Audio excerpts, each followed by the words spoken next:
जय हिंद दोस्तों, स्वागत है आपका जीएस एरा में। मेरा नाम है अंशुमान और दोस्तों हम लोग अपनी मौलिक अधिकारों की श्रृंखला देख रहे थे और जहां पर हमने लास्ट की क्लास में अनुच्छेद 31 को देखना स्टार्ट कर दिया था।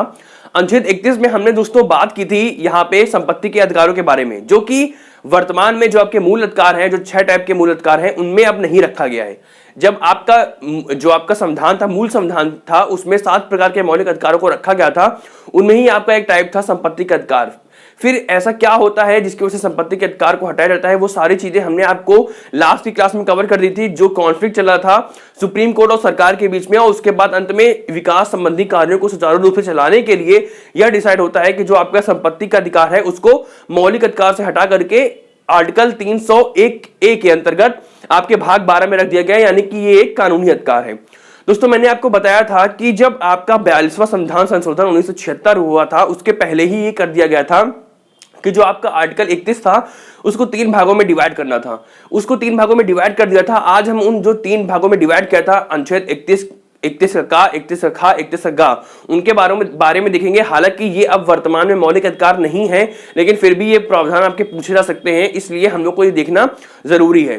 तो दोस्तों हम लोग स्टार्ट करते हैं अपनी क्लास को। जो अनुच्छेद 31 है उसको 3 भागों में डिवाइड किया गया है, 31 का, 31 खा और 31 गा। इनको हम लोग एक बार देख लेते हैं, जो कि एक अपवाद स्वरूप रखा गया है मूल अधिकार के, यानी कि अब इनकी जो गिनती होती है मूल अधिकारों के अपवाद स्वरूप होती है, लेकिन इनको जानना जरूरी है। ये एक आम नागरिक के हिसाब से भी और साथ में आपके एग्जाम के पॉइंट ऑफ व्यू से भी। दोस्तों यहाँ पे अनुच्छेद 31 का क्या कहा गया है, 31 का को देख लेते हैं। ध्यान से समझते चलिएगा इसकी सारी शब्दावलियों को, इसके पूरे वाक्य को, जिसको मैं तोड़ करके आसान लैंग्वेज में आपको समझाऊंगा। 31 का में कहा गया है कि संपदाओं आदि के अर्जन के लिए उपबंध करने वाली विधियों की व्यावृत्ति, यानी कि अगर राज्य सरकार, यानी कि राज्य जो होती है, यानी कि सरकार होती है, अगर वो किसी संपत्ति को अर्जन करती है, यानी कि उसकी किसी संपत्ति को ग्रहण करती है, तो उससे संबंधित कुछ उपबंध दिए गए हैं अनुच्छेद 31 के काम में। अब वो उपबंध जो है दोस्तों, ये 5 टाइप हैं, इनके हिसाब से वो बांटे गए हैं। अब इनको समझिएगा, यहां से ही आपके मेन कॉन्सेप्ट है इस अनुच्छेद का, यानी कि अगर कोई राज्य है वो संपदा का अर्जन करती है तो उससे रिलेटेड कोई जो विधियां हैं वो यहाँ पे रखी गई हैं, जो आपके प्रावधान है, और इससे रिलेटेड अगर कोई पॉइंट होगा जिसके हिसाब से राज्य किसी संपत्ति को अर्जित कर रही है, तो वहां पे क्या प्रावधान इस अनुच्छेद के माध्यम से रखे गए हैं, इसको हम लोग देखेंगे। यहाँ पे पहली बात कही गई है कि राज्य द्वारा संपदाओं का अधिग्रहण व संबंधित अधिकार, यानी कि राज्य किसी संपदा का अधिग्रहण करती है। क्या कहा गया है, राज्य द्वारा संपदाओं का अधिग्रहण व संबंधित अधिकार, यानी कि राज्य अगर किसी संपदा को अधिग्रहण करती है किसी विकास संबंधी कार्य के लिए, तो वहां पे राज्य के पास पावर होगा कि उसको वो अधिग्रहित कर सकती है और साथ में उसको प्रबंधित कर सकती है, प्रबंधन दायित्व संभालने का अधिकार। यानी कि कोई मान लीजिए हाईवे के किनारे रोड बनी, वो हाईवे के किनारे आपको कोई खेत वगैरह है, या फिर आपका कोई ऐसे शहरी क्षेत्र के अंदर है जहां पे आपकी गवर्नमेंट को फैक्ट्री वगैरह लगानी है, या फिर गवर्नमेंट को हाईवे बनाना है, या फिर रेल निकालनी है, रेल मार्ग निकालना है, तो ऐसे में सरकार के पास ये दायित्व होगा कि वो उसका अधिग्रहण कर सकती है विकास संबंधी कार्यों के लिए, और उसका दायित्व संभालने का अधिकार, उसका प्रबंधन करने का अधिकार भी राज्य के पास होगा। तो ये 2 पॉइंट याद रखिएगा आर्टिकल 31 का में कि संपदाओं आदि के अर्जन के लिए उपबंध करने वाली विधियों की व्यावृत्ति, और जहां पे ये 5 टाइप दिए गए हैं, जिनमें 2 टाइप देखे कि राज्य द्वारा किसी संपदा का अधिग्रहण किया जाए और उसके प्रबंध का दायित्व को संभाला जाए राज्य द्वारा। फिर क्या है, निगमों का सम्मिश्रण। मान लीजिए कोई 2 निगम है, 2 आपके कॉर्पोरेट्स है जिनको मिला रही है गवर्नमेंट आपस में, यानी कि किसी 2 निगमों को आपस में मिलाना या अलग करना, यानी कि इस तरीके का कोई काम होता है, तो वहां पे भी गवर्नमेंट का राइट होगा कि वो 2 निगमों को आपस में मिला सकती है और उसका दायित्व संभाल सकती है। इसमें जो निगम के जो मालिक होंगे उसका उनके पास ये राइट नहीं होगा कि वो जाकर के बोले कि भैया हमारी जमीन या हमारे जो निगम है उसको गवर्नमेंट हड़प रही है। ऐसा नहीं है। अगर गवर्नमेंट को लगता है कि ये घाटे में चल रही है या फिर ये आपके समाज के हिसाब से सही काम नहीं कर रही है, जैसा भी उसको लगता है, वो हिसाब से वहां पे 2 निगमों का, यानी कि 2 कॉर्पोरेट्स का सम्मिश्रण कर सकती है। तो यहाँ पे एक तीसरा टाइप हो गया।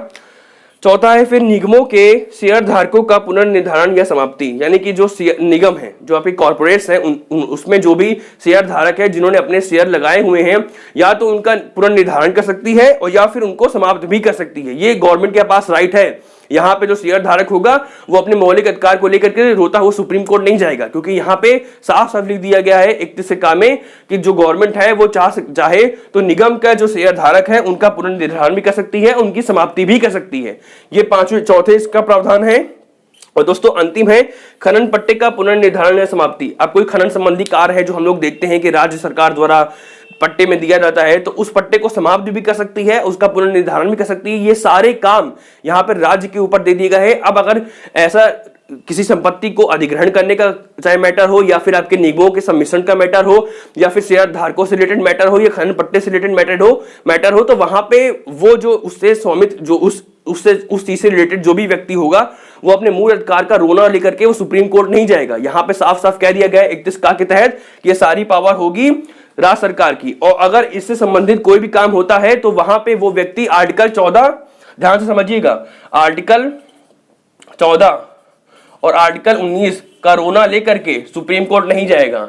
यानी कि वो ये नहीं कहेगा कि भैया मेरे मौलिक अधिकार आर्टिकल 14 और आर्टिकल 19 का उल्लंघन हो रहा है। यानी कि अगर इन 5 टाइप के हिसाब से 31 के काम में ये जो 5 टाइप है, इनके हिसाब से अगर राज्य सरकार किसी संपत्ति का अधिग्रहण करती है, उसका पुनर्निर्धारण करती है, शेयरधारकों का पुनर्निर्धारण करती है, तो वहां पे वह व्यक्ति जिसके साथ ये प्रॉब्लम हो रही होगी, जो ये प्रॉब्लम फेस कर रहा होगा, वो ये नहीं कहेगा कि मेरा आर्टिकल 14 जो कि विधि के समझ समानता और आर्टिकल 19 जो 6 प्रकार के स्वतंत्रता के अधिकारों की बात करता है, उसका रोना लेकर के उसके बारे में अपनी समस्या को लेकर के वो सुप्रीम कोर्ट में नहीं जाएगा कि उसके मौलिक अधिकार का हनन हो रहा है। ध्यान समझिएगा, यानी कि कहीं ना कहीं पावर किसके हाथों में दे दी गई है?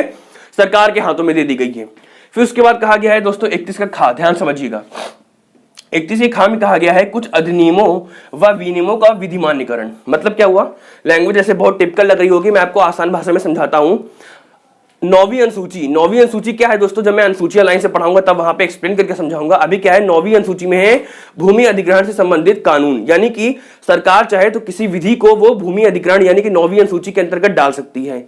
अब यहाँ पे क्या कहा गया है कि मान लीजिए कोई विधि बनाई गई जिसको नौवीं अनुसूची के अंतर्गत डाल दिया गया है, तो नौवीं अनुसूची के अंतर्गत डालने के पश्चात 31 के का के तहत जितने भी ये 5 टाइप के राइट हैं और उसके अलावा कोई भी मौलिक अधिकार है, वहां पे मौलिक अधिकारों का उल्लंघन होने का रोना लेकर के सुप्रीम कोर्ट नहीं जाएंगे। मतलब क्या हुआ?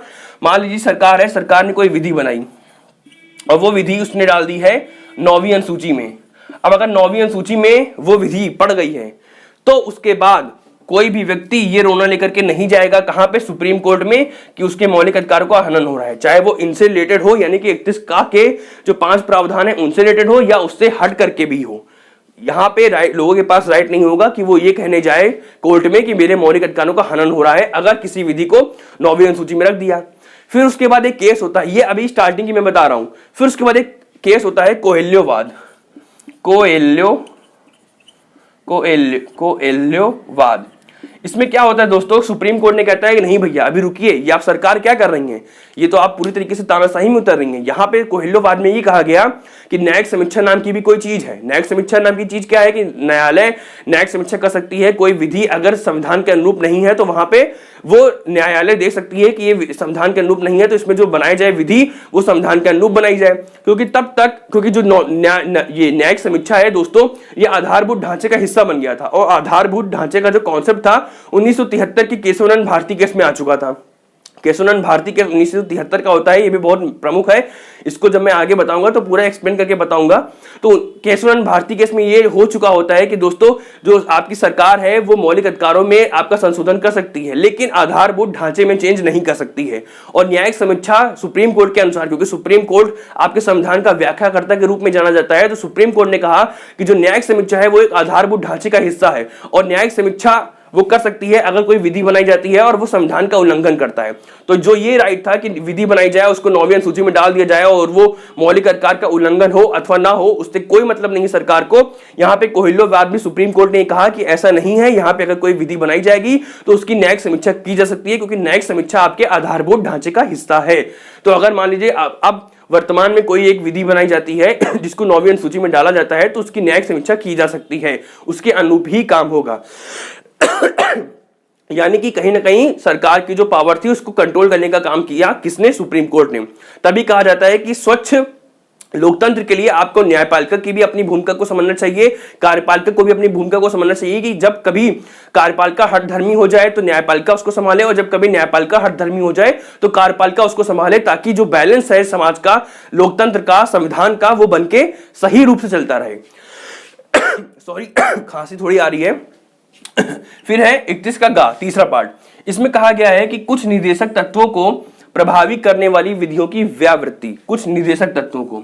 ये क्या है दोस्तों, जैसे हम लोग मूल अधिकार पढ़ते हैं यहाँ पे, वैसे ही नीति से तत्व है। नीति से तत्व क्या होते हैं कि सरकार की जिम्मेदारी कि वो एक कल्याणकारी राज्य बनाए, कल्याणकारी योजनाओं के माध्यम से जो आपका समाज है उसको सही दिशा दे, उसको विकास की ओर उन्मुख करे। तो यहाँ पे दोस्तों ये कहा गया है, दो प्रकार की अनुसूची नीति से तत्व है, एक है 39 का ख और 39 का ग। इसमें क्या कहा गया है दोस्तों कि अगर मान लीजिए सरकार कोई विधि बनाती है संपत्ति के अर्जन से रिलेटेड, उसमें अगर 39 का ख और 39 का ग का उल्लंघन होता है तो वहां पे लोग आर्टिकल 14 और आर्टिकल 19 के तहत ये नहीं कहने जाएंगे कि भैया हमारे मौलिक अधिकारों का उल्लंघन हो रहा है। 39 के खा और गा में है क्या, पहले इसको समझ लेते हैं दोस्तों। 39 के खा में कहा गया है कि जो भी आपके भौतिक संसाधन हैं, जो भी आपके समाज में है, जो भी आपके देश में है, उनका समान रूप से वितरण होगा। ये 39 के खा में कहा गया, उसमें भेदभाव नहीं किया जाएगा। और जो 39 का गा है उसमें कहा गया है जो आपके धन है, जो उत्पादन वगैरह होता है, उनका संकेंद्रण नहीं किया जाएगा, यानी कि उनका एक जगह पे स्टॉक वगैरह लगा के नहीं रखा जाएगा, जिसको हम लोग बोलते हैं कि इसको एक तरीके से वहां पे भंडार लगा के रख दिया गया है और उसको जब चीजें वो समाप्त हो जाएंगी तब वो महंगा करके उसको बेचेंगे। एक तरीके से संकेंद्रण ना किया जाए, इसको आप समझ रहे होंगे। मतलब क्या हुआ, जैसे हम लोग देखते हैं कि गन्ने का उत्पादन हो रहा है और जिस वक्त गन्ने का उत्पादन ज्यादा मात्रा में मार्केट में पहुंच रही है तो उस वक्त क्या होगा कि गन्ने का रेट कम हो जाएगा। तो कुछ लोगों ने ऐसा किया कि उसको एक तरीके से संकेंद्रित करके रख लिया और जब गन्ना मार्केट से खत्म हो जाएगा तो महंगे दाम में उसको बेचना स्टार्ट किया। इससे क्या होगा कि आम लोगों को समस्या होगी, उनको तो प्रॉफिट होगा जो बेच रहे होंगे, लेकिन जो आम जनमानस होगा उसको समस्या होगी। तो यहां पे कहा गया कि अगर सरकार कोई विधि बनाती है जिसमें 39 के खा और 39 के गा का उल्लंघन होता है तो वहां पे जो नागरिक होगा जिसको भी ये समस्या हो रही होगी वो आर्टिकल 14 और 19 के तहत ये नहीं कहने जाएगा कि हमारे मौलिक अधिकारों का उल्लंघन हो रहा है अगर कोई संपदा अर्जित की जाती है राज्य सरकार के द्वारा। फिर क्या हुआ इसको समझिएगा, अगर डाउट हो तो फिर से कमेंट सेक्शन में मुझे बताइएगा। फिर क्या हुआ, 42वां संविधान संशोधन होता है दोस्तों 1976 में। उसमें ये कहा गया कि अभी केवल 39 के खा और 39 गा का मैटर नहीं है, अब पूरा नीति निषेध तत्व में जितने भी आर्टिकल है, अगर कोई संविधान कोई भी विधि बनाई जाती है आपके संसद के द्वारा और उस विधि में कोई भी नीति निषेध तत्वों का उल्लंघन होता है तो वहां पे ये नहीं कहा जाएगा कि आर्टिकल 14 और 19 का उल्लंघन हो रहा है। यानी कि राइट जो दे दिया गया, एक तरीके से जो पावर दे दी गई वो यहाँ पे संसद को दे दिया गया, लेकिन ये चीज कैंसिल कर दी जाती है और मिनर्वा मिल्स एक मैटर होता है 1980 का, उसमें ये प्रावधान भी समाप्त कर दिया जाता है। यानी कहीं ना कहीं देखा जाए तो इस मैटर में भी जो सरकार थी उसने इसके अपेक्षा ज्यादा शक्ति ग्रहण करने का एक तरीके से अपना मोटो रखा था, लेकिन सुप्रीम कोर्ट ने इस पर नियंत्रण किया और यहाँ पे भी जो आपका संसद थी उसने पावर को अपनी तरफ केंद्रित करने का प्रयास किया, लेकिन यहाँ पे भी सुप्रीम कोर्ट ने अपनी भूमिका निभाते हुए उसमें बैलेंस बनाने का काम किया। तो ये एक तरीके से दोस्तों पूरा प्रावधान था, जो मैटर था मैंने आपको बताया। आर्टिकल 31 का 31 को कितने भागों में बांटा गया है, क्या क्या कॉन्फ्लिक्ट थे सरकारों के बीच में, सुप्रीम कोर्ट के बीच में, जहां पे सुप्रीम कोर्ट की एक सक्रियता की भूमिका देखने को मिली है और सरकार की एक हठधर्मिता की भूमिका देखने को मिली है। हठधर्मिता भी कह सकते हैं और साथ में विकास संबंधी कार्यों के लिए वहां पे जरूरत भी थी कि वो संपदा का अर्जन करें। तो एक मैटर है दोस्तों, ये पूरा मैंने आपको समझाया, आपको समझ में आया होगा। जो भी डाउट हो उसको कमेंट सेक्शन में बताइएगा। अब नेक्स्ट क्लास में दोस्तों हम मिलेंगे आर्टिकल 32 को लेकर के, जो कि बहुत ज्यादा इंपॉर्टेंट है। ये प्रत्येक व्यक्ति के लिए, प्रत्येक नागरिक के लिए इंपॉर्टेंट है, क्योंकि अगर आपके मौलिक अधिकारों का हनन हो रहा है तो इस आर्टिकल 32 के दम पे ही आप कोर्ट में जा सकते हैं कि भैया हमारे मौलिक अधिकारों का उल्लंघन हो रहा है। तो दोस्तों नेक्स्ट क्लास में मिलते हैं जहां पे हम लोग आर्टिकल 32 के बारे में देखेंगे। जय हिंद।